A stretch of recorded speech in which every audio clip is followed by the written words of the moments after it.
Hi everyone. In today's video, Douglas Murray calmly tears apart a Muslim woman in a debate regarding the Israel-Hamas fighting.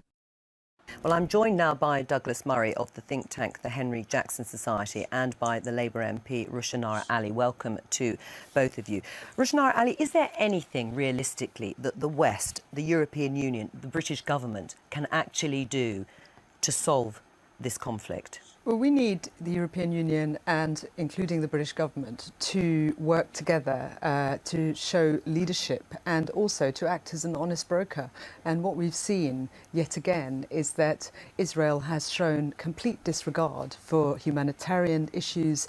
Some 600 people are now dead, mainly civilians, 100,000 seeking refuge. And we need the European Union to be a strong voice in recognising, of course, Israel needs to maintain its security, but its reaction and response is not proportionate, and we need the European Union, including the British government, to speak up and work towards resuming peace negotiations, which have been completely elusive over recent years. How does Israel maintain its security without this sort of violence that escalates? Well, this sort of violence and the death of so many people, particularly Palestinians, of course there have been casualties on the Israeli side as well, but the vast majority have been Palestinians, won't secure Israel, won't provide long-term security. What we need is the international community to work together. But also, Israel needs to respect international humanitarian law, international law generally, and that's not happening.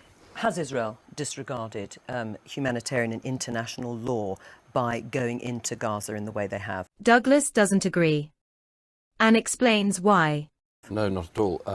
Apart from anything else, the very muted response, and indeed in many cases a very encouraging response for Israel from the international community, is, I think, testament to the fact that it is playing not just by the rules, but by the most stringent rules imaginable. The reason why the casualties exist in the Gaza is obviously because Israel is trying, as an operational objective, to stop Hamas and other jihadist groups from firing rockets into Israel. In order to do that, Israel is carrying out a very, very targeted campaign. Now, it is inevitable in that civilians are going to be killed as well. And one of the reasons why that is happening, excuse me, if I can just finish, one of the reasons why it's targeted, because they are trying to get the launch pads that the rockets are coming from. Now, one of the reasons why there is a problem from this, of course, is that Hamas has, and incidentally CNN has the tape of this, among others, has been encouraging the people of Gaza to, quote, protect the houses of Hamas commanders, to actually congregate around areas which the Israelis have dropped leaflets and texted civilians to say this area is going to be hit. Hamas has actually tried to maximize the casualties. So that's the first point. As for how this is to be stopped, I think there's a very important thing that we do not, the international community does not simply perpetuate this conflict in trying to stop Israel from achieving the operational objective of stopping the rocket fire. This is the third time now that this has happened. Well, and I would suggest... It's more than the third time, no, actually. The third time there's been this exchange since 2007. Right. OK. I mean, we'll look at the operation and what actually both sides are hoping to achieve. But Rushanara Ali, you told a demonstration at the weekend that David Cameron had failed to show international leadership. My party is with you and the Labour Friends of Palestine are with you. Do you have Ed Miliband's support for your line on this conflict? Well, Ed Miliband has made it absolutely clear that the incursion, the ground incursion, he said this only yesterday as well, the ground incursion is not one that is supported. We recognise Israel's demand, as Ed Miliband has said, to for its security, but its response has been disproportionate. And the point about international leadership is, if you look at what David Cameron said in 2010, he described the blockade of Gaza as an open prison. Gazan people are suffering, and what there seems to be a collective amnesia. Is that the fault of Hamas as well as Israel? Of course, these groups. The point is that the public in Palestinians are suffering, and the international community has a responsibility to respond to the needs of those people. I must just ask you, Douglas Murray, on the issue of operations. The last 10 years, there have been a series of ground and air operations by the Israeli Defence Forces on Hamas, and there are at least half a dozen of these. The rockets still continue to come into Israel. So the argument could be, are these Palestinians, innocent Palestinian civilians, losing their lives for nothing? The Israelis are not achieving their aims. The rockets continue from Hamas, and, all right, you are saying that they hide their munitions, their rockets and militant leaders in civilian buildings. But in the end, the Israelis have not stopped the rockets coming in, and more Palestinians are dying. I mean, anyone interested in bringing peace to the region has to bear in mind the very serious learning curve that Israelis went through when, after the withdrawal from Gaza in 2005, they got not peace from Gaza, but rocket fire, thousands and thousands of rockets. So what they've been trying to do since is to stop the rocket fire. And as I say, since 2007, and Hamas did a coup, a military coup in the Gaza, and killed their fellow Palestinians from Fatah and other parties.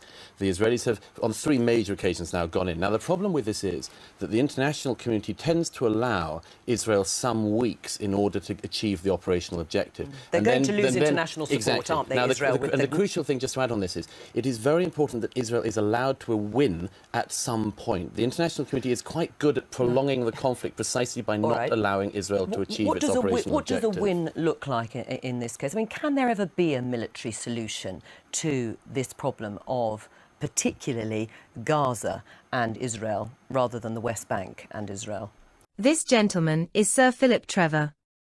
He is a British writer, broadcaster and former politician. It's a platitude, but it happens to be true here. There are going to be no winners here, whatever the outcome. I think that, you know, if I can speak personally, my heart is rather with what Roshanara says. However, I have 2 caveats. One is, I really dislike the tendency, particularly from the media here, always to put Israel in the dock here. The truth of the matter is that the people... Is he saying that the BBC are woke? Gaza actually voted for Hamas. And they voted knowing what would happen. Hamas has been very clear. It has no intention of making peace with Israel. Isn't that the truth? So actually, you know, this is a horrible, cruel thing to say. This is a result of a democratic outcome. And by the way, the really bigger issue here is Egypt, because that's what's really made the big difference here. So I think... And Egypt is also worried about being on the border with Gaza. The peculiar thing is, Israel and Egypt, relative to Gaza, are in exactly the same position right now. Yes. So I think that the notion of the way that we tend to report this, which is it's Israel versus suffering Palestinians, is just not right. That's not what this is about. I mean, Roshanara Ali, what is it that Hamas wants to achieve? I mean, what is it? I mean, Trevor Phillips says that people voted for Hamas as opposed to Fatah, to the Palestinian Authority in the West Bank. They voted for Hamas knowing that they would be much more hardline. So what is it that they want? I hope what Trevor's not saying is that by voting for Hamas, those who voted were in some way are now deserve, or the punishment, collective punishment that is now being espoused. Punishment. That's an outrageous thing to say. Let me finish. That's not what I'm saying at all. I very much hope not. But the point is that this cycle of violence is going on and on. The fact is that the Palestinians have lived under occupation, and Gaza They're not under occupation. They have their own state. That's nonsense. Is a state, and it is run by Hamas, and they had one election, which, as is Trevor said, the people voted for Hamas. Hamas then interrupting. killed the opposition, and they've never had an election Right. since. But they could have a state. So if they wanted a state, they could have a state. Let Roshanara finish her point. You can see already that Roshanara doesn't like the truth.